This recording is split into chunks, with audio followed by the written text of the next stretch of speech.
So I got everybody just for our lunch. Hopefully everybody had a good snack during the break, and then we'll get to lunch soon. My name is Anthony Larkin. For those of you who don't know who Akamai is, I'll give you that quick introduction, then I'll introduce myself. Akamai, we accelerate the internet, accelerate and secure the internet. Essentially, businesses online, a lot of your organizations probably use Akamai services to make their websites and applications fast, reliable, and secure across the internet.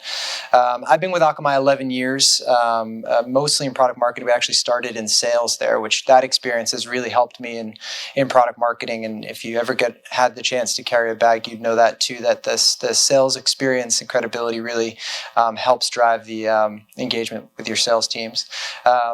I live in Boston, Massachusetts, flew out here for this conference and excited to be here. I love to play golf and I love to ski, but my daughter's cuter than I am, so I thought I'd put pictures of her doing the things that I love, and hopefully she sticks with them as she gets older. So I'm going to tell a little bit of a story, and this is going to go into how to, engage a sales team with consistency in messaging. And actually, a lot of the things that we've been hearing throughout the morning are consistent challenges, which is, how do you maintain consistency of the message? How do you make sure sales teams are using the things that you're creating and putting out? How do you build a durable message that actually resonates with your market and get it out there?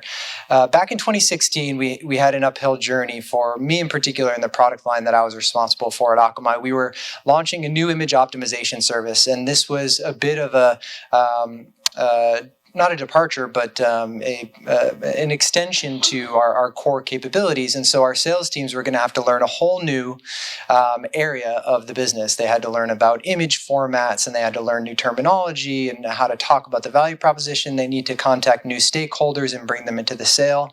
And for a large enterprise sales force of hundreds of people, this was going to be a tall task for us. And we had big goals for this product line right out of the gate. So how do we make sure that we're actually going to launch this thing, have people understand what it does, have our sales teams be able to go out and understand what it does, and see the success out of it that we expect to, knowing that we had a big market opportunity. And so what are the challenges here? I mean, we all know what the problem is. It's the salespeople, right? All right. I mean, come on, the salespeople know. But really, what is the real challenge? Put yourself in the salespeople's shoes, and you'll start to understand the real challenges. I don't know how many of you work in a company with a broad portfolio of products. Akamai has multiple divisions across security, media, performance. And so the sales teams have a lot of things to sell, and they have to know them all. There's value propositions that vary by market vertical, by industry, as well as by product line. And so they get information overload. They are being asked to prioritize different things by their sales leadership, and sometimes different things by the product leadership. And then, there's field marketers that are driving a different campaign, and how do they choose what to focus on? So the sliver of attention that you have to get them to actually think about the thing that you're representing and having to drive to market is small. How do you take advantage of that? There's oftentimes a lot of missing context, and that's how messaging gets fragmented, right? And so they'll take bits and pieces of it, and they'll go present to a customer, and then you won't really understand. The customers will get confused. It creates confusion in the sales teams as well with incomplete messages or things that get bolted together in the last mile, at delivery to the customer from the salesperson or from pre-salesperson. And there can sometimes be a lack of trust in the message if you haven't established that credibility of the sales teams, and it gets diluted as it gets fragmented from there on. So what are some things you can do to help engage the sales teams with consistency? I'm going to go through 3 things, and by the end of it, hopefully, some of the things that have been successful for me will be things that you can try and do for you. And some of these are going to sound like, well, duh, I've attended a pragmatic marketing course. I know that I should be doing this stuff. But I'm going to share some perspective of where I've actually tried these things, and maybe some details about, what worked and what didn't, or ways that you can creatively try to apply it to make it a little bit more real and less academic. Number 1, get in the jump seat. So this is where the sales credibility comes in. Go out and visit customers with your sales teams, not just on your own. And not to market test your messaging, because that's an important thing to do. By this point, you should already have a message that you're going out to deliver. But going out and sitting side by side with the sales teams is a great way to earn that credibility, but then also understand how the message is landing in the wild.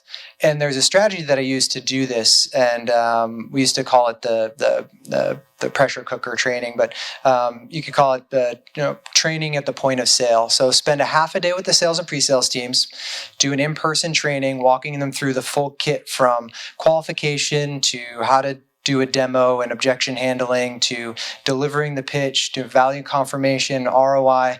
What is that sales motion? Train them on it and ask that they've booked meetings in advance. For the second day, you actually go out and tag along with them on 4 or 5 customer meetings and see how they do. And then do a debrief afterwards and get that feedback loop back to them to say, hey, here's where we did well. Here's where where maybe we didn't land so well. But you'll also be able to get a sense for, is the way you envisioned that being delivered actually possible? Like, can the sales team actually deliver the message that you've built? Do they understand the finer points of the data points that you put in there? You'll get firsthand experience to whether or not it's working. And then take that tribal knowledge. Maybe there's some sales guys that took it, or sales women that took it and did a great job of personalizing it. Bring that and synthesize it back into the institutional knowledge. So taking that tribal knowledge to institutional knowledge will make the pitch better and ultimately help you get the best outcome overall. The second part is really helping your customers get hands-on. So you can't rely on the sales teams to deliver all of the information you need them to deliver. And so putting them tools out there for them to be able to take advantage of is incredibly important as well. One is, validating that messaging with customers directly. We talked about that in the last one. Actually, I'll go to the third bullet point first. Building the C-try process and a value confirmation model by putting some tools out there that the customers can interact with directly and guide the sales teams on how to incorporate that into their sales process. So one example that's worked really well for us is building some automated reports. A customer can go to our website, or they can interact with a lead gen campaign.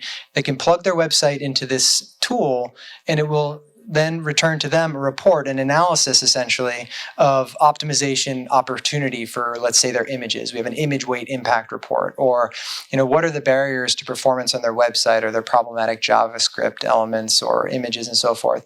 So they get an analysis that's customized and tailored to them. And then there's an opportunity then for a salesperson to follow up with that. That 1-2 punch of give them some information and let the sales team then use that as a tool to then dive deeper is incredibly helpful. And then also integrating some of the key product capabilities and putting them out there. We take some of our image optimization capabilities and we put them in these widgets in the product page. So to run a demo is just as easy as going to the website for some of our capabilities. And so a salesperson doesn't have to spin up a demo and open up the demo environment and run through multiple screens. They literally just go to the web page and there's a couple widgets that show some of the optimizations there, so they can very quickly get to showing the product working. The other piece here is, in kind of aligning with sales, getting in that jump seat, is understanding what they're going to get out of this, right? What's in it for them? And that's really critical because they don't always see that, but also there's competing priorities. So build an ideal customer profile, build an example opportunity, and show them how might this product make you money. Let's say average sales cycle is 45 days, average monthly recurring revenue is $6,500, and this is what quota you could potentially retire if you build this into your account planning. They're not necessarily going to do that math on their own because there's this other big opportunity, maybe in security or another product area. But by mapping that out for them and showing them the way that there's opportunity in them bringing this to customers. And then the other angle to that is layer in the market context. So, okay, here's why you care about it. And now here's why your customer cares about it. This problem is pervasive. From the last presentation, use some of the data points and talk about why, that quantify how pervasive that challenge is. With those two things together, you can really get a sales team motivated to focus on bringing your product capabilities into their account planning and bringing it out to their customers. So number 2, Consistency, consistency, consistency. This one is fundamental. We heard earlier this morning about how it's important to iterate on the messaging, but have foundational positioning. Well, how do you balance that? Well, I want to have this core message, but at the same time, I want to continue to make it better as new information comes about. Having a process for that is incredibly important. It's something that anchoring on, particularly with a large portfolio of capabilities, has been critical for our product line. We launched something called Cloudlets, where there were 9 different Cloudlet applications. They were kind of like apps that people could use to modify request response workflows and do business logic at the edge. But each one did something different, and it was very important for us to choose the tip to the spear for the message for each one. So it was brain dead simple. This is what this one does. We built out core positioning for every single one, and we didn't change it unless we went back to that core positioning template and tweaked and made sure that if we're going to tweak the message downstream, how's that going to impact the core value proposition?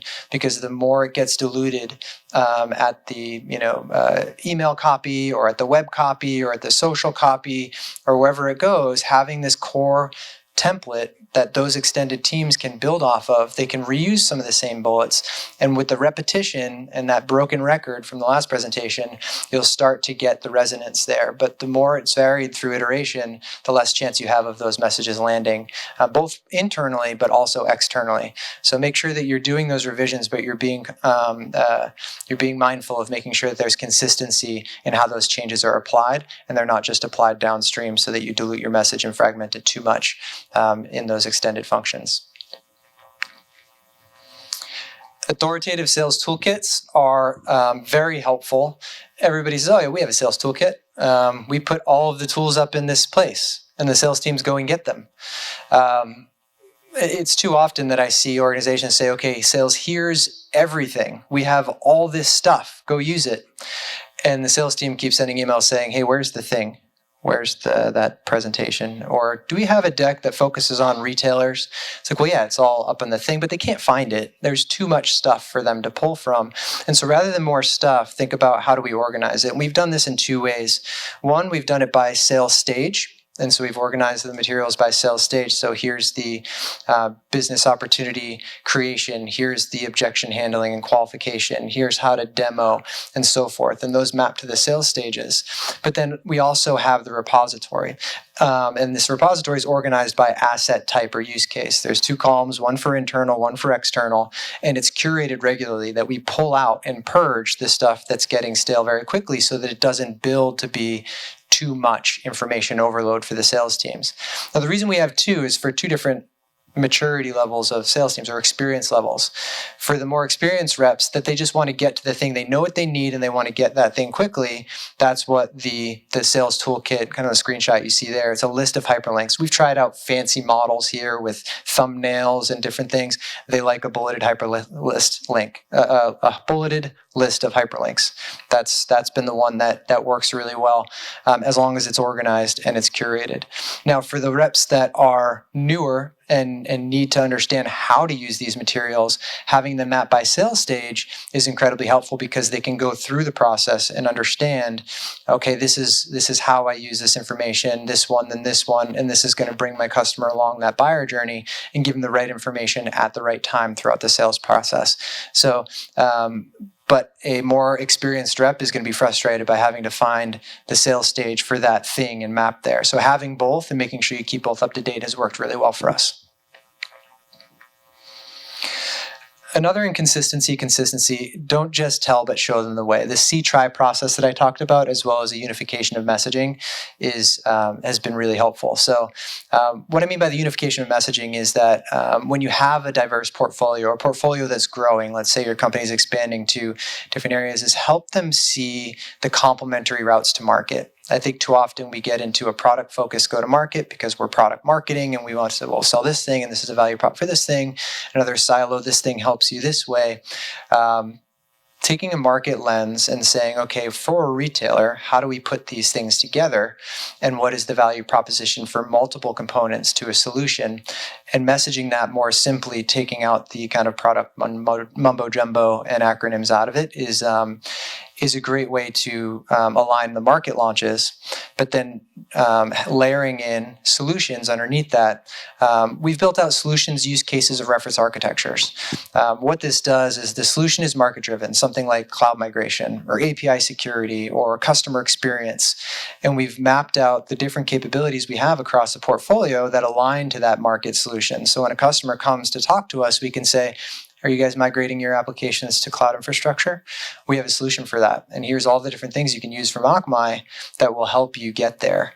And then we can start a narrative based on that customer-focused lens, not just, hey, we can offload with caching and we can protect your applications with security, and it becomes very fragmented if we go to market on a product level. And so that's been a very useful tool. The tool here, though, is having the reference architectures built out gives the sales teams a crutch, because itself as a strategic member of the go-to-market strategy, really that strategic hub for go-to-market strategy, being that liaison between product and the field execution to drive the strategy, to show them the way and map out how they're going to get there, and connect the business goals to field execution.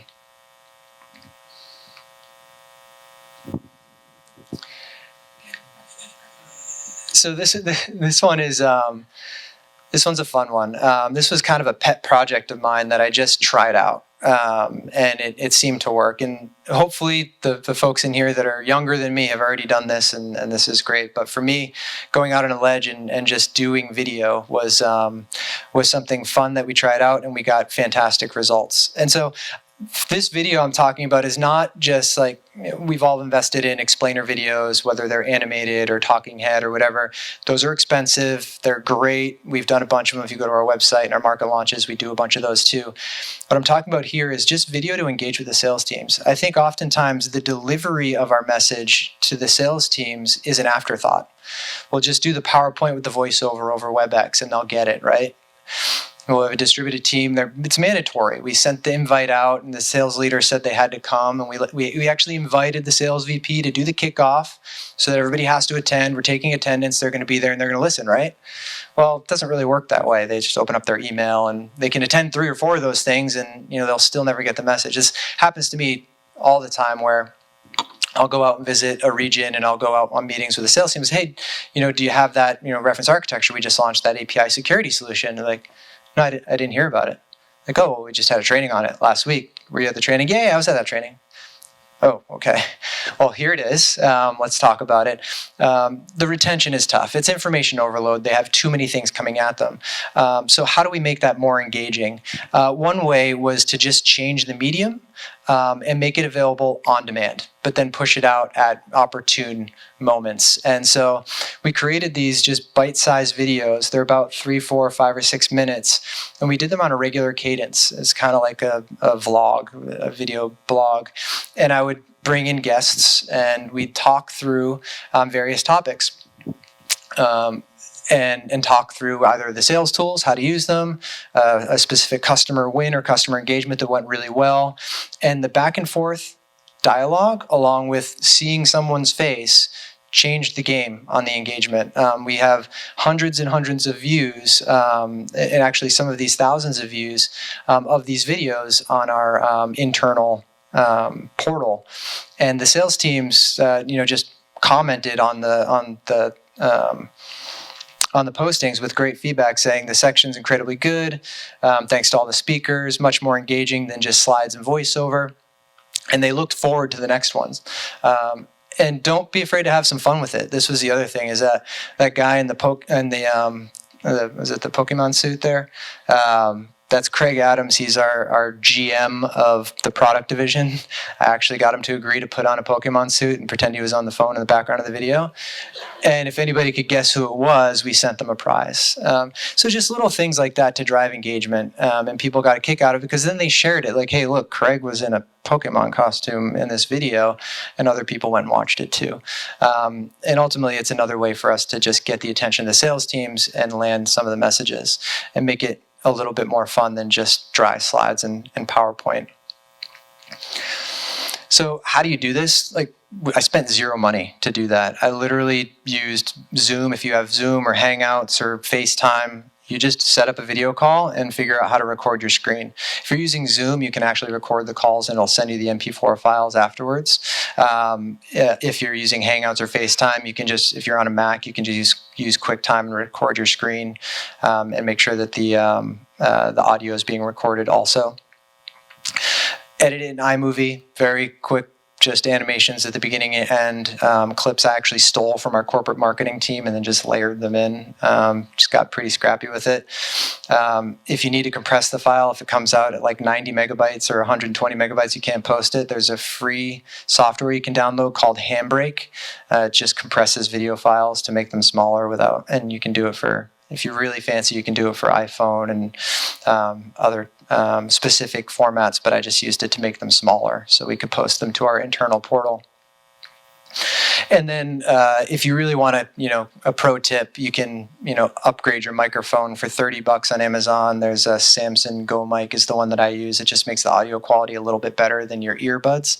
And then same if you want video quality to be a little bit better. For some reason, MacBook made the new iSight cameras worse on the latest models of MacBook. They're not quite as good as the previous ones. So I just use an external Logitech webcam, but the new iPhones have really good cameras. You could use that too to get some pretty good HD camera. But you can see from this, it literally no money. It just takes a few minutes and just get over the hurdle of turn on the camera, record, and start talking. Make a quick outline.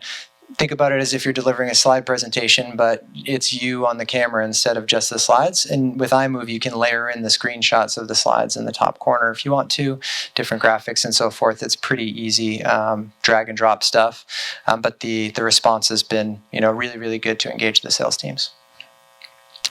So in closing, get in the jump seat, go out and build some empathy with your sales teams by, riding shotgun with them in the sales meetings, and take that tribal knowledge and incorporate it back into as an institutional knowledge. Try that pressure cooker training where you actually do the training, visit the customers, do the debrief. I've had a lot of success with that, particularly when you're launching something brand new. Consistency. I'm a really big component of structure in positioning and messaging development. Really love the pragmatic framework. I use the positioning worksheets, and I've spread that as a best practice throughout our organization with my team as well as my peer teams in different divisions. And making sure that you're revisiting that and not just tweaking downstream every time you want to go make changes or go after a new segment or persona. And the other is the tools. Show, don't tell. Make sure that you're putting things out in front of the customer that the sales teams can use to demonstrate and show that product working, and then build a model for the value and the value confirmation that that comes from that they can use in order to deliver that to the customer. If you leave it all in the sales teams to just do it themselves, just delivering the message and expecting the rest to happen is not real product marketing. The last speaker, I think, said it well. You're a spokesperson. You're a salesperson.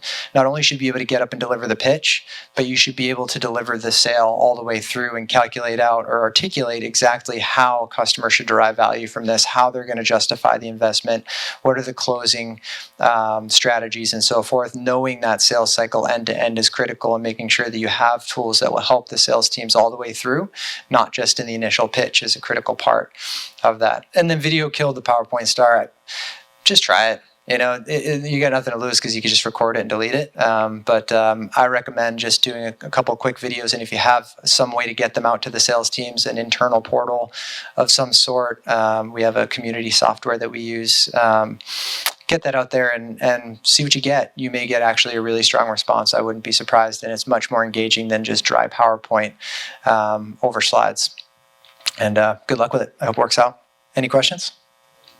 Any questions for Anthony? How long your videos that you do with the sales is how long? So the question was, how long are the videos that we create? So we target about 5 to 7 minutes.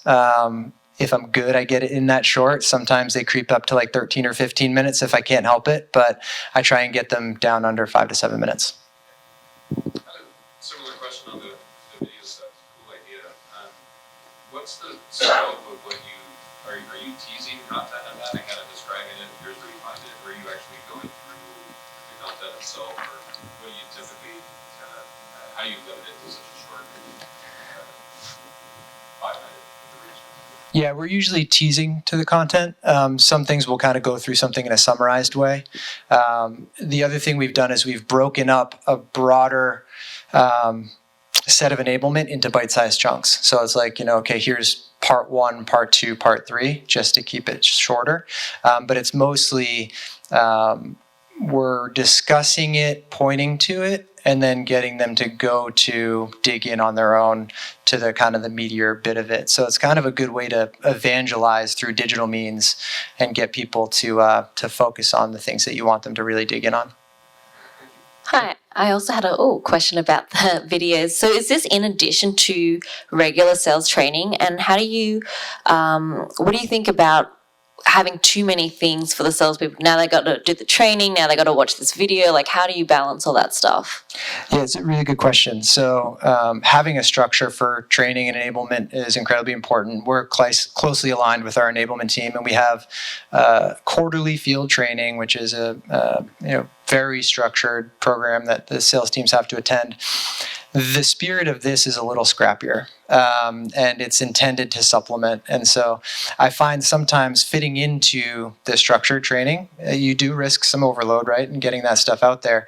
But at the same time, for areas where, like I mentioned, the image manager launch that we had to plan for, I had to be a little bit scrappy because I wasn't going to get the reach that I needed out of the kind of structured vehicles that we had in place. And so I made this stuff available on demand and then sent it out to kind of key folks, and it actually kind of was shared more organically through that. And so not kind of forcing everybody like, hey, go watch this, hey, go watch this, hey, go watch this, but putting it up there, getting out to some of the key areas, and then kind of watching it go and spread from there. So it's supplemental to the core enablement strategy for sure, and very opportunistic.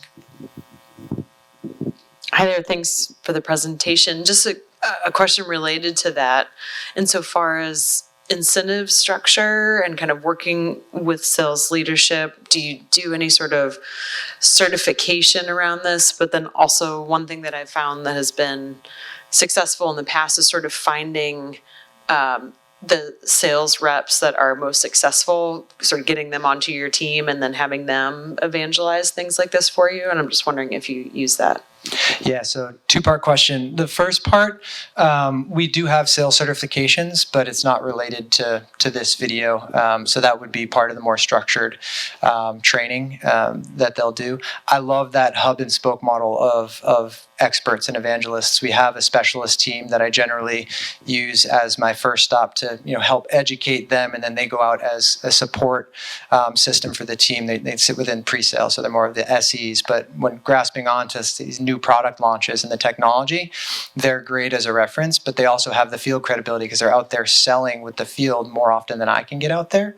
And so having them be sometimes the face of some of this stuff is actually really helpful. So it's a great idea. And I often will feature them in these videos. So it's less of me telling and talking in the video. And usually it's me, I'm the host. And so I will interview someone with credibility, and they'll get to hear it from them. And that has been a really good model too, because one, there's more engagement through the dialogue, but two, they're getting to hear it from someone other than the product marketing guy. They're hearing it from a fellow salesperson that had the win. They're getting to hear it from one of the rockstar solutions engineers that understands the technical requirements really well, or whatever that message is you're trying to deliver in that video. Getting folks to be that mouthpiece for you is part of the magic. Any more questions? Oh.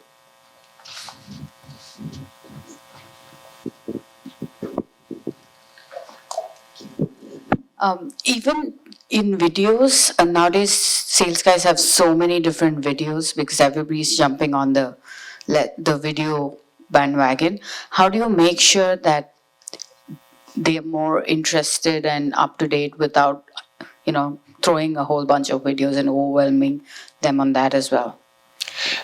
It's a good question. I don't have a great answer because we haven't really experienced that yet, to be honest.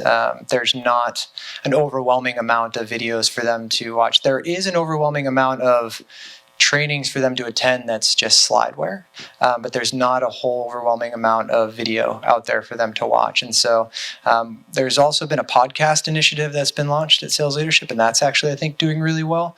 But with the video, we haven't seen that point of it being overwhelming yet. I think the key thing would be is to think about it not as I think about it as a point in time, right? It's a series. If they miss it, it's not terrible, but they can get that update on a monthly basis or however you decide to structure it, and that's going to drive and point back to the things that are more durable.